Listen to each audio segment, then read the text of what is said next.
گھر میں بلی کے ساتھ یہ کام کبھی نہ کرنا ورنہ تمہارا ہنستا بستا گھر اجڑ جائے گا، خبردار۔ بسم اللہ الرحمن الرحیم۔ اسلام ہمیں سکھاتا ہے کہ جانوروں کے ساتھ بھی شفقت اور رحم کا معاملہ کرنا چاہیے اور ظلم سے باز رہنا چاہیے۔ اسلام کے جامع مذہب ہونے کی دلیل یہ بھی ہے کہ اس نے جانوروں کے حقوق بھی بیان کر دیے ہیں، اور ایسا کیوں نہ ہو کہ اللہ تعالیٰ نے اپنے نبی صلی اللہ علیہ وسلم کو سراپا رحمت بنا کر بھیجا ہے۔ ایک دفعہ صحابہ کرام رضی اللہ تعالیٰ عنہ نے نبی کریم صلی اللہ علیہ وسلم سے دریافت کیا کہ یا رسول اللہ صلی اللہ علیہ وسلم، کیا جانوروں کی تکلیف دور کرنے میں بھی ہمارے لیے اجر و ثواب ہے؟ آپ صلی اللہ علیہ وسلم نے فرمایا، ہاں، ہر زندہ اور تر جگر رکھنے والے جانور کی تکلیف دور کرنے میں ثواب ہے۔ ایک دوسری حدیث میں ہے، نبی کریم صلی اللہ علیہ وسلم نے ارشاد فرمایا، ایک جسم فروش عورت نے سخت گرمی کے دن ایک کتے کو دیکھا جو ایک کنویں کے گرد چکر لگا رہا تھا اور پیاس کی شدت سے اپنی زبان نکالے ہوئے تھا۔ اس عورت نے اپنے چمڑے کے خف سے کنویں سے پانی نکالا اور اس کتے کو پلایا۔ اللہ تعالیٰ نے اس کے اس عمل کی وجہ سے اس کی مغفرت فرما دی۔ آدمی جو کھیتی کرتا ہے یا باغ لگاتا ہے اور اس کی کھیتی اور درخت سے کوئی جانور یا پرندہ کچھ کھا لیتا ہے یا چگ لیتا ہے تو اس میں بھی مالک کو ثواب ملتا ہے، خواہ صاحب کھیت اور درخت والے کو اس کا علم نہ ہو۔ نبی رحمت صلی اللہ علیہ وسلم نے ارشاد فرمایا، جو مسلمان کوئی درخت لگاتا ہے یا کھیتی کرتا ہے اور اس درخت یا کھیتی میں سے کوئی چڑیا یا آدمی یا جانور کھاتا ہے، اس لگانے والے یا بونے والے کو صدقہ کا ثواب ملتا ہے۔ جانور کو قتل کر کے یوں ہی پھینک دینا، اس سے فائدہ حاصل نہ کرنا، اس کو کام میں نہ لانا درست نہیں ہے، اس لیے کہ اللہ تعالیٰ نے اس کے ذبح کو جائز قرار دیا ہے۔ رسول اللہ صلی اللہ علیہ وسلم نے ارشاد فرمایا، جس شخص نے چڑیا یا کسی بھی جانور کو ناحق قتل کیا، اللہ تعالیٰ قیامت کے دن اس سے اس کے بارے میں سوال کرے گا۔ کسی نے دریافت کیا، یا رسول اللہ صلی اللہ علیہ وسلم، اس کا حق کیا ہے؟ اب صلی اللہ علیہ وسلم نے فرمایا، اس کا حق یہ ہے کہ تم اس کو ذبح کر کے کھاؤ، نہ یہ کہ اس کا سر کاٹ کر اسے پھینک دو۔ رسول اللہ صلی اللہ علیہ وسلم نے ارشاد فرمایا، جس نے کسی چڑیا کو بلا فائدہ قتل کیا، وہ قیامت کے دن اللہ تبارک و تعالیٰ سے فریاد کرے گی کہ اللہ، اس نے مجھے بیکار قتل کیا اور مجھے فائدے کے لیے قتل نہیں کیا۔ اللہ تعالیٰ نے بعض جانوروں کو ذبح کر کے اس کے گوشت سے انتفاع جائز قرار دیا ہے۔ ایسے جانوروں کو ذبح کرنا شریعت کے منشا کے عین مطابق ہے، لیکن اس میں بے راہ روی اور ظلم و زیادتی ناروا اور غیر درست ہے۔ ذبح کے سلسلے میں چند فرمان رسول اور آداب ملاحظہ فرمائیں۔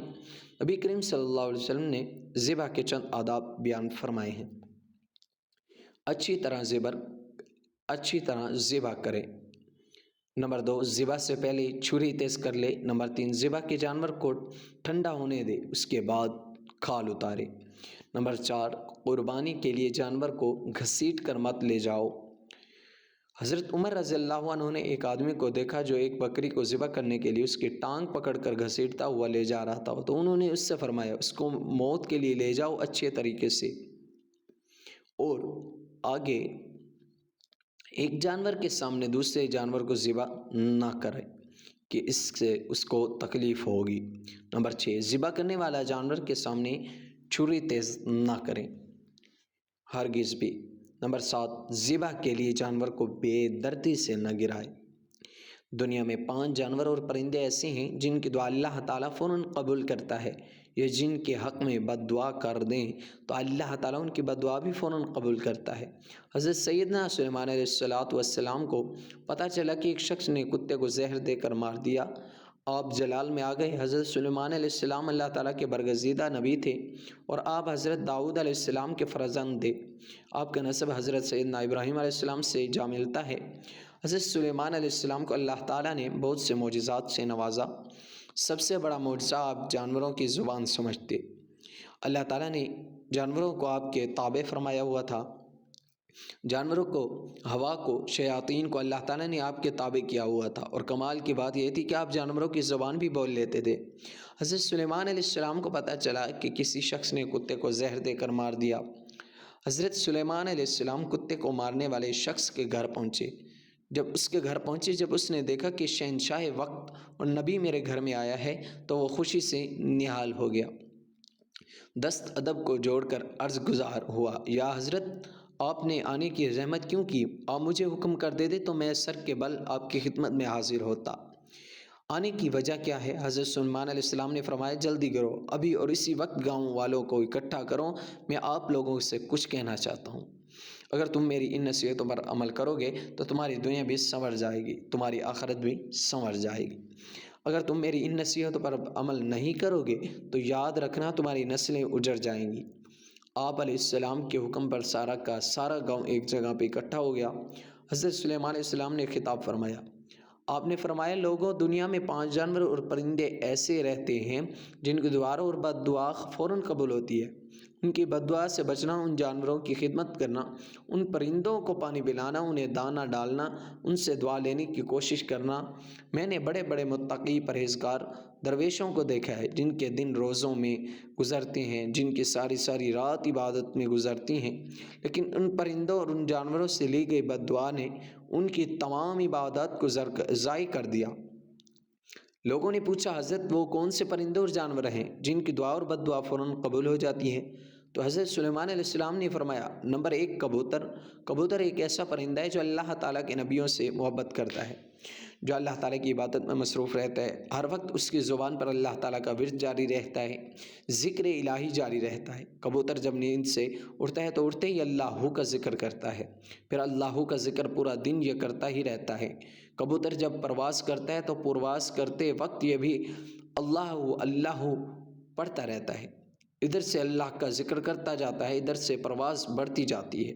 پرواز کرتا کرتا بہت زیادہ بلندی پر پہنچ جاتا ہے، اللہ کا ذکر اسے بہت بلندی پر پہنچا دیتا ہے۔ فرمایا نمبر 2 میں نے بہت سے متقی پرہیزگاروں کو دیکھا، درویشوں کو دیکھا، بہت بڑی عبادت گزاروں کو دیکھا، دعا ان کی بھی اتنی جلدی قبول نہیں ہوتی جتنی جلدی بلی کی دعا قبول ہوتی ہے۔ بلی جب کسی کے حق میں دعا کرتی ہے فوراً اس کی دعا قبول ہو جاتی ہے، اور بلی جس کے حق میں بد دعا کرتی ہے وہ بھی قبول ہو جاتی ہے۔ ناظرین، بلی پر ظلم نہ کیا کرو، بلی کو مارا مت کرو، اگر ہو سکے بلی کو دودھ پلایا کرو، اس سے دوا لینے کی کوشش کیا کرو۔ دعا، اگر اس سے تم بد دعا لوگے تمہاری نسلیں برباد ہو جائیں گی۔ بلی پر تشدد کرو گی، تمہارا گھر پریشانیوں کی دلدل میں پھنس جائے گا، تمہارے گھروں کو پریشانیاں گھیریں گی۔ پنجاب کا ایک شہر ہے، اس کے گھر میں بلی کا آنا جانا لگا رہتا تھا۔ بلی روزانہ آتی، کبھی دودھ پی کے جاتی، کبھی روٹی کھا کے جاتی۔ اس بلی نے گھر والوں کو تنگ کیا ہوا تھا۔ ایک دن گھر کے مالک کو غصہ آیا، وہ بلی پر برس پڑا۔ بلی کو اس نے بڑی مشکل سے پکڑا، غصے میں آگ بگولا ہو کر بلی کو مارا، پیٹا، اس قدر پیٹا کہ وہ وہیں بیچاری تڑپتی تڑپتی مر گئی۔ تڑپتی اس تشدد میں بلی نے اللہ سے کوئی بد دعا کی ہوگی، نہ اس کی بد دعا فوراً قبول ہوئی۔ اس گھر میں ایک 8 سال کا بچہ تھا، عین اسی وقت اس بچے کی عقلی توازن جاتی رہی، بچہ فوراً پاگل ہو گیا، اور ابھی بھی وہ پاگل زندہ ہے۔ انہوں نے بہت علاج کروائے، دنیا چھان ماری، اس کا کوئی علاج نہیں مل سکا۔ رسول اللہ صلی اللہ علیہ وسلم نے فرمایا، معراج کی رات میں نے جب جہنم میں جھانک کے دیکھا، ایک عورت دردناک عذاب میں مبتلا تھی۔ میں نے پوچھا اس عورت کو عذاب کیوں دیا جا رہا ہے، کس وجہ سے؟ تو جبرائیل علیہ السلام نے مجھے بتایا، یا رسول اللہ صلی اللہ علیہ وسلم، یہ وہ عورت ہے جس نے بلی کو اپنے گھر میں اس حال میں باندھ رکھا تھا کہ نہ تو یہ بلی کو دودھ پلاتی تھی، نہ تو یہ بلی کو پانی پلاتی تھی، اور وہ بلی وہیں پیاسی تڑپتی رہتی رہی، مر گئی۔ بلی کا پیاس کی وجہ سے تڑپنا اس کی تباہی کا ذریعہ بن گیا، بس بلی کی بد دعا نے اسے دردناک عذاب میں مبتلا کر دیا۔ فرمایا نمبر 3 چڑیا۔ چڑیا ایک ایسا پرندہ ہے جسے اللہ تعالیٰ بے حد پسند فرماتا ہے۔